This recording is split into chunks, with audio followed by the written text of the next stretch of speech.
যারা হজে যান তারা তো অনেক নেকামল করে। আমরা যারা যাই নাই, আমাদের যাদেরকে আল্লাহ তাআলা নেন নাই, আমাদেরও কিছু কাজ আছে এই মাস করবে। হজের মূল কার্যক্রম শুরু হয় জিলহজের ৮ তারিখ থেকে। কত তারিখ থেকে? ৮ তারিখ থেকে। ৮ তারিখকে বলে ইয়াউমুত তারবিয়া, পানি পানের দিবস। এদিন হাজিরা মক্কা থেকে মিনায় যায়, মিনায় অবস্থান করে ৯ তারিখ আরাফায় যায় সকালবেলা, সারাদিন আরাফায় থাকে, রাত্রে মুজদালিফায় যায়, ওখানে রাত্রে থাকে, ফজর পড়ে আবার মিনায় চলে আসে। ১০ তারিখ কঙ্কর নিক্ষেপ, আরো বিভিন্ন কাজ থাকে, কোরবানি। এরপরে তারা আবার মিনায় চলে আসে, ১১, ১২, ১৩ মিনায় থাকে। তো তারা তো হাজিরা বিভিন্ন নেকামলে ব্যস্ত। তা আমরা হজে যেতে পারি নাই মানে কি কোনো নেকামল আমরা করবো না নাকি? না কিছু করতে হবে? এই মাসে আমাদেরও কিছু নেকামল আছে। আল্লাহ তাআলা কোরআনে কারীমে জিলহজ মাসের এই ১০ দিনের ফজিলত সম্পর্কে আলোচনা করেছেন। হাদিসে এই বিষয়ে আলোচনা এসেছে। মুহাদ্দিসিনে কেরাম বলেন, পুরো বৎসরে সর্বোত্তম দিন হলো এই জিলহজের প্রথম ১০ দিন, আর সর্বোত্তম রাত হলো রমাদানের শেষ ১০ রাত। একটা হলো দিন, আর একটা হলো কি? রাত। সর্বোত্তম দিন হলো জিলহজের প্রথম ১০ দিন, ১ তারিখ থেকে ১০, আর সর্বোত্তম রাত হলো মাহে রমাদানের শেষ ১০ রাত। তো এই সর্বোত্তম দিন ১০ দিন আমাদের সামনে আসতেছে।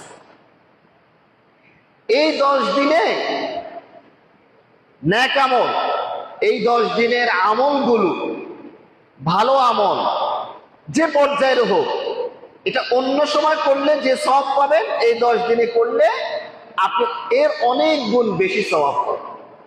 আপনি এখন ২ রাকাত নফল সালাত পড়লেন, যে সওয়াব পাবেন জিলহজের প্রথম ১০ দিন করলে আরো কয়েক কোটি গুণ বেশি সওয়াব পাবেন। এখন ১ টাকা দান করলে যে সওয়াব পাবেন, তখন আরো অনেক গুণ বেশি সওয়াব পাবেন। সে কথাটাই রাসূলুল্লাহ সাল্লাল্লাহু আলাইহি ওয়াসাল্লাম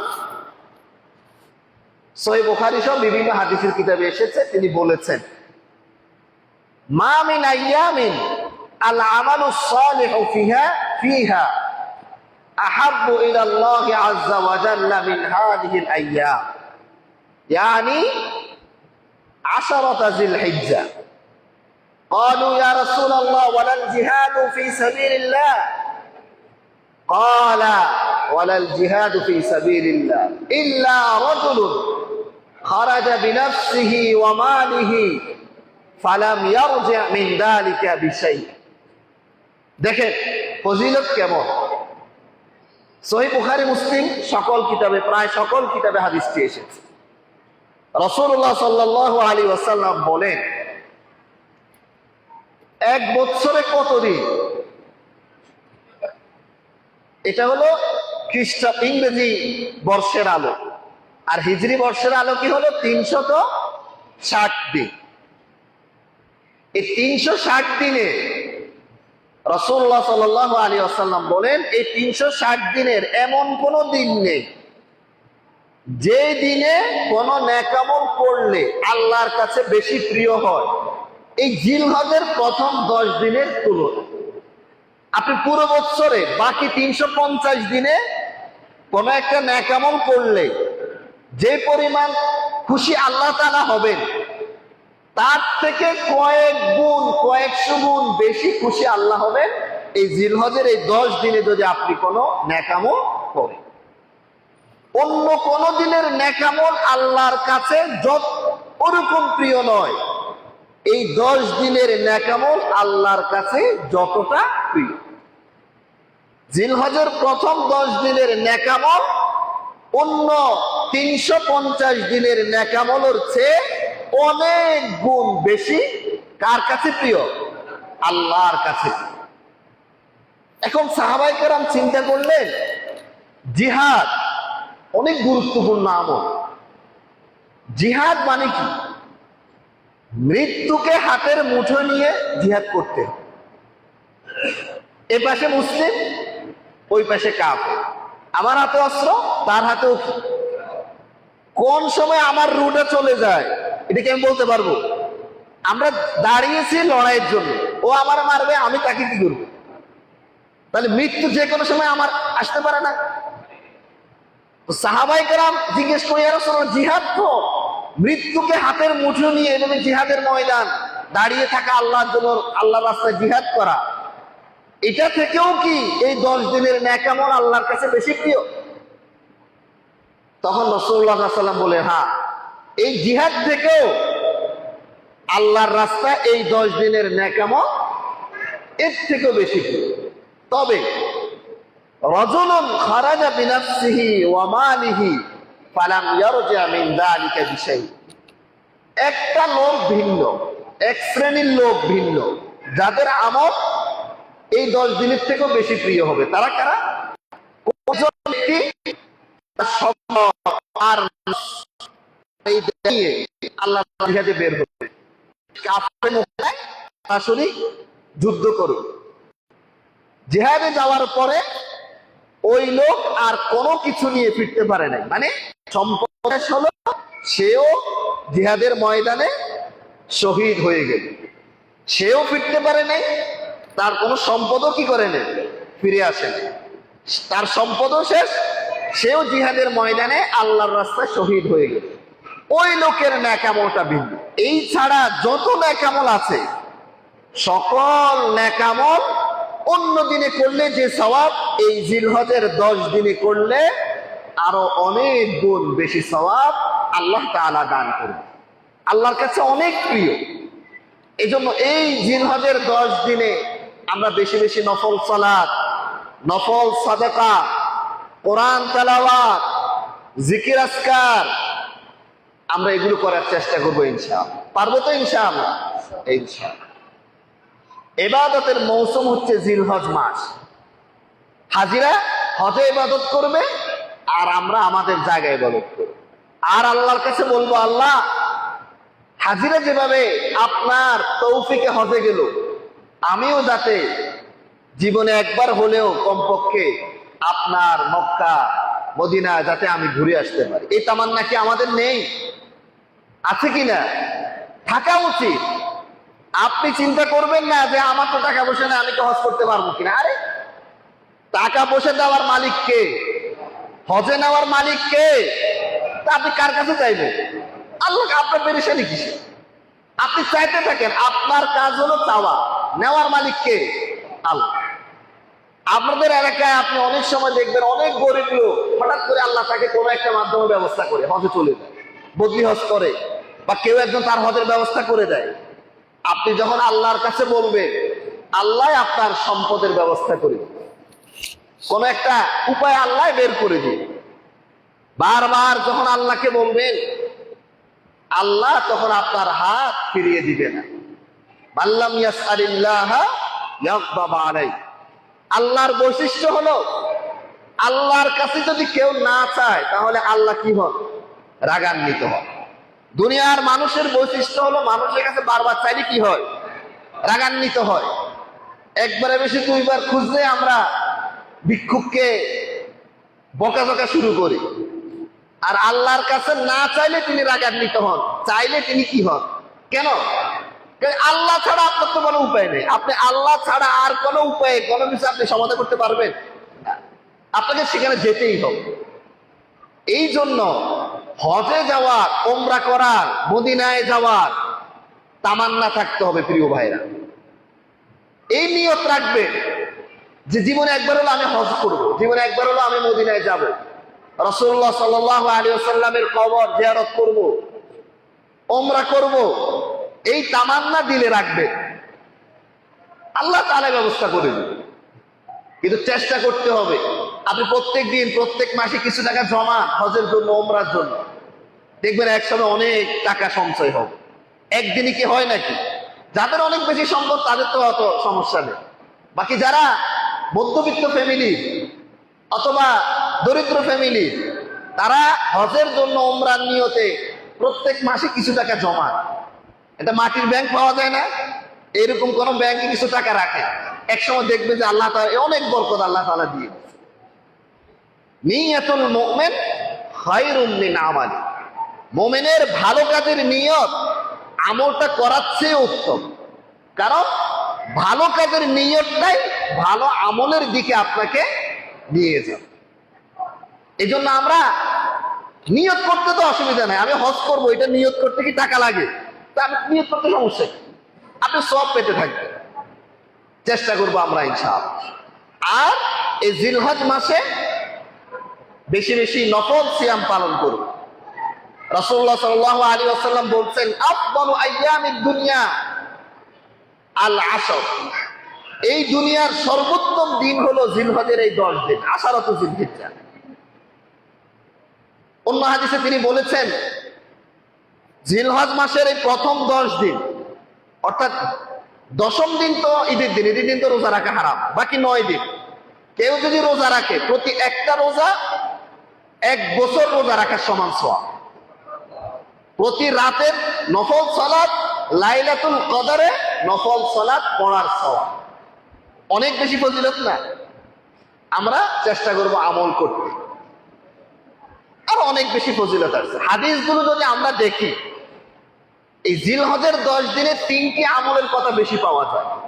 একটি হলো সিয়াম, দিনের বেলা রোজা রাখা, আর একটি হলো কিয়াম, রাত্রিবেলায় নফল সালাত পড়া, আর একটি হলো জিকির, আল্লাহর জিকির। আল্লাহর জিকির কিন্তু অনেক সহজ জিনিস। জিকির আবিদানি করতে, জিকির মানে স্মরণ করা বা স্মরণ করানো। আমরা আমাদের কর্মের মাধ্যমে, কথার মাধ্যমে, চিন্তার মাধ্যমে, মন মানসিকতার মাধ্যমে যেভাবে আমরা আল্লাহকে স্মরণ করি, দিনের কোনো ভালো কাজে স্মরণ করি, ওইটাই কিন্তু জিকির। যেমন আপনারা এখন আলোচনা শুনতেছেন না, এটা কিন্তু জিকির হচ্ছে। আমি কথা বলতেছি, দিনের কথা, জিকির হচ্ছে। আপনি মনে মনে আল্লাহর কিছু নিয়ামতের কথা স্মরণ করলেন, কোন একটা মাসলার কথা চিন্তা করলেন, জিকির হলো। আবিদানি করতে যে কোনো ভাবে আল্লাহ সম্পৃক্ত কোনো বিষয় স্মরণ করলে কি হয়? জিকির হয়। কিন্তু পারিভাষিক অর্থে জিকির হলো রাসূলুল্লাহ সাল্লাল্লাহু আলাইহি ওয়াসাল্লামের শিখানো আল্লাহর গুণবাচক, আল্লাহর সম্মানার্থে যে বাক্যগুলো তিনি শিখিয়েছেন, ওই বাক্যগুলো মুখে বলা, মুখে আওড়ানো। যেমন তিনি আমাদেরকে শিখিয়েছেন সুবহানাল্লাহ, আলহামদুলিল্লাহ, আল্লাহু আকবার, লা ইলাহা ইল্লাল্লাহ। রাসূলুল্লাহ সাল্লাল্লাহু আলাইহি ওয়াসাল্লাম বলছেন সর্বোত্তম জিকির 4টি বাক্য। আমার সাথে বলেন, সুবহানাল্লাহ, আলহামদুলিল্লাহ, আল্লাহু আকবার, লা ইলাহা ইল্লাল্লাহ। এই 4টি বলতে বেশি কষ্ট হয় আমাদের, একদম সহজ। আরো অনেক আজকার তিনি, অনেক জিকির তিনি শিখিয়েছেন, এগুলো আমরা বলতে থাকবো। এটা জিকির। জিকির একটা গুরুত্বপূর্ণ ইবাদত, সব সময় হাঁটতে ফিরতে জিকির করা। লা ইলাহা ইল্লাল্লাহর জিকির সবচেয়ে সহজ জিকির। আপনি চিন্তা করেন, দেখেন আপনি বলেন সুবহানাল্লাহ, দেখবেন আপনার পুরো জবানটা কিন্তু নড়তেছে, জিহ্বা নয়, ঠোঁট নড়ে। আলহামদুলিল্লাহ, আল্লাহু আকবার, কিন্তু লা ইলাহা ইল্লাল্লাহ বলতে শুধু হালকা জিহ্বাটা একটু নড়াইলে, লা ইলাহা ইল্লাল্লাহ শুধু জিহ্বাটা নড়ে, ঠোঁটও কি করা লাগে? নাড়ানো লাগে। এত সহজ। সবচেয়ে সহজ জিকির হলো লা ইলাহা ইল্লাল্লাহ, লা ইলাহা ইল্লাল্লাহ। শুধু একটু জিহ্বাটাকে উপর থেকে নিচে করলে দেখবেন, আপনি খেয়াল করে দেখেন, লা ইলাহা ইল্লাল্লাহ বলাটা একদম, আমার সাথে বলেন না, লা ইলাহা ইল্লাল্লাহ, শুধু জিহ্বাটা নাড়ালে হয়। এটা লা ইলাহা ইল্লাল্লাহ জিকিরটা এত সহজ কেন?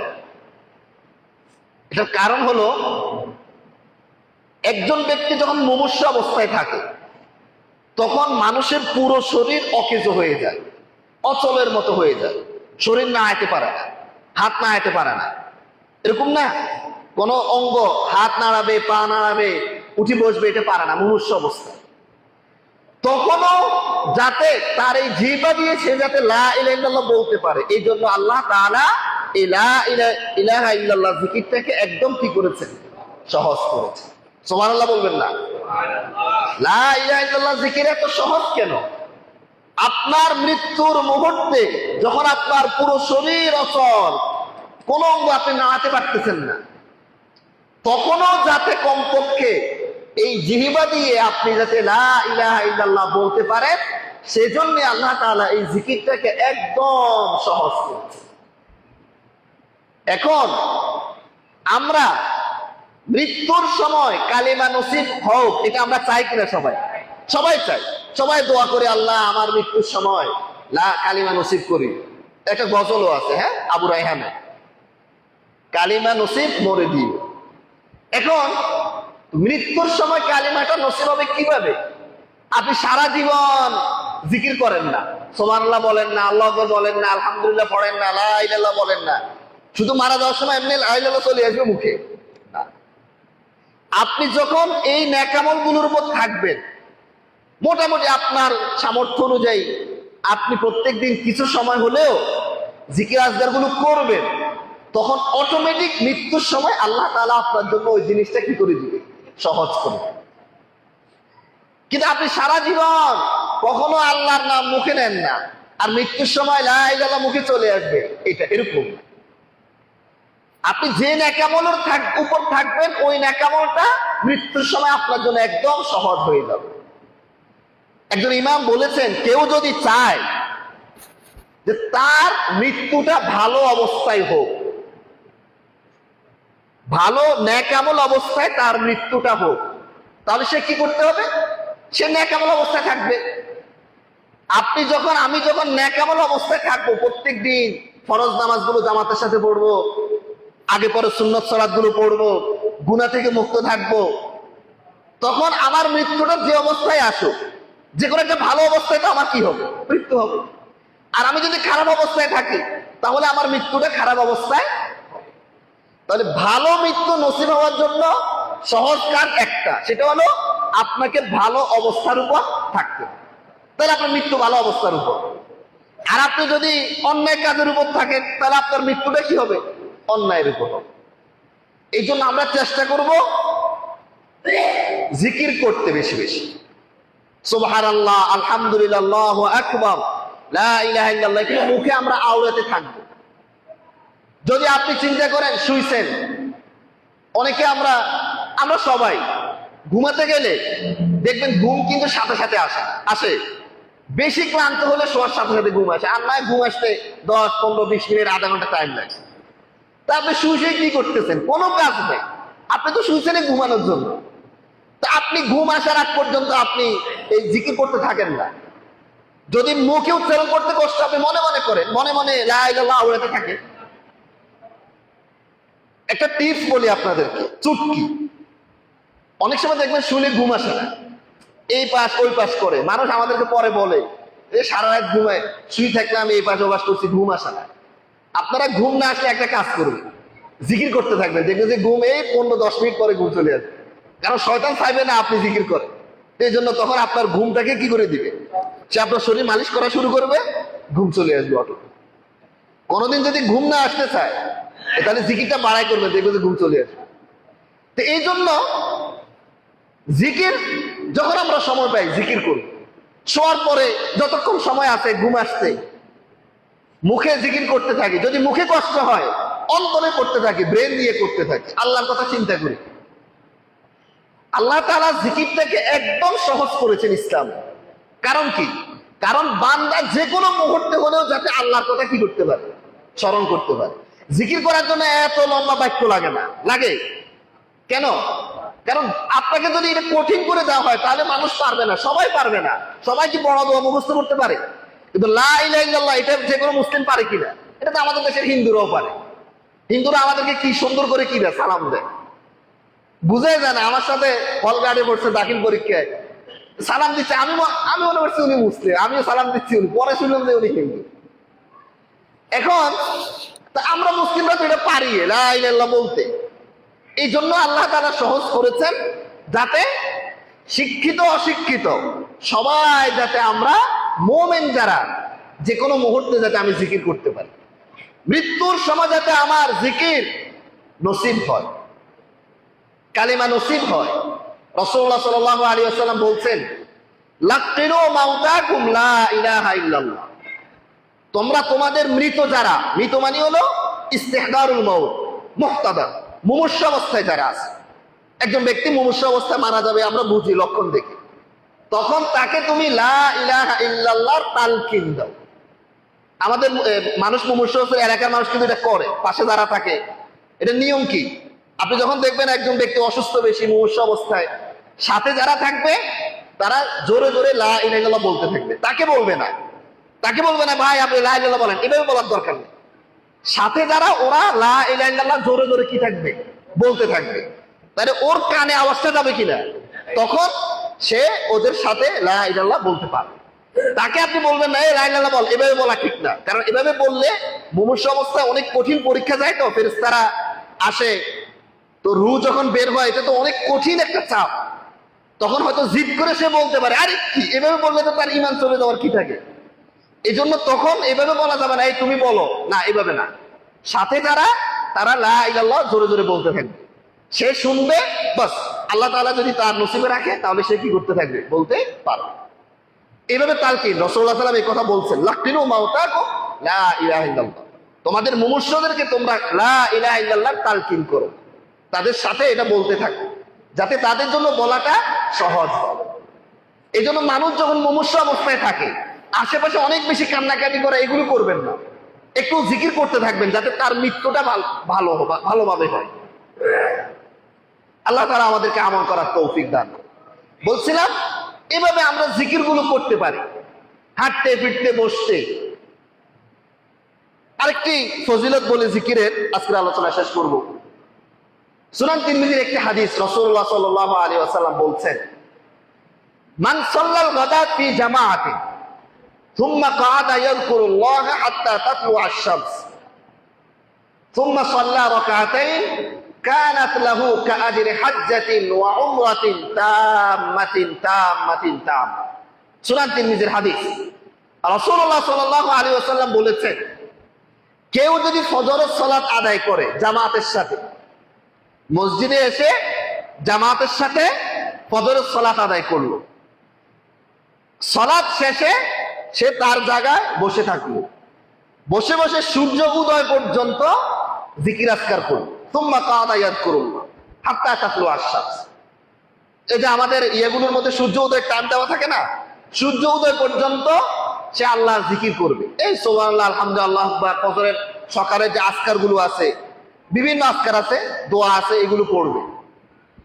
এরপরে সূর্য উদয় হওয়ার, সূর্য যখন উদয় হয় তখন কিন্তু নামাজ পড়া হারাম। 15 মিনিট, সূর্য উদয় থেকে কত মিনিট, 15 মিনিট। 15 মিনিট যখন শেষ হবে, এরপরে যদি সে 2 রাকাত নামাজ পড়ে, কয় রাকাত, সুম্মা সাল্লা রাকাতাইন, 2 রাকাত নামাজ পড়ে, কানাত লাহু কাআজরি হাজ্জাতিন ওয়া উমরাতিন তাম্মাতিন তাম্মাতিন তাম। ওই 2 রাকাত সালাত যদি কেউ এভাবে পড়ে, ফজরের সালাত জামাতে পড়লো, সূর্য উদয় পর্যন্ত জিকির আজকার করলো, এরপরে 2 রাকাত নামাজ পড়লো, এই 2 রাকাত নামাজের মাধ্যমে আল্লাহ তাআলা তাকে পূর্ণ একটি হজ এবং পূর্ণ একটি উমরা করার সওয়াব আল্লাহ তাআলা তার আমলনামায় লিখে। কয় রাকাত নামাজ, 2 রাকাত নামাজ। কিন্তু আপনি একটি পূর্ণ হজ করার সওয়াব পাবেন, মানে আপনি 7-8 লাখ টাকা খরচ করে 1.5 মাস ব্যাপী যে হজ করবেন, এটা করে যে সওয়াবটা পাবেন, 2 রাকাত নামাজ পড়ে আপনি ওই সওয়াবটা পেয়ে যাবেন। ইসলাম কত সহজ, আর দিন ইউসর, দিন কত সহজ। মুমিনের জন্য আল্লাহ ইবাদতকে কত সহজ করেছে, আর আমরা মনে করি দিন কত কঠিন।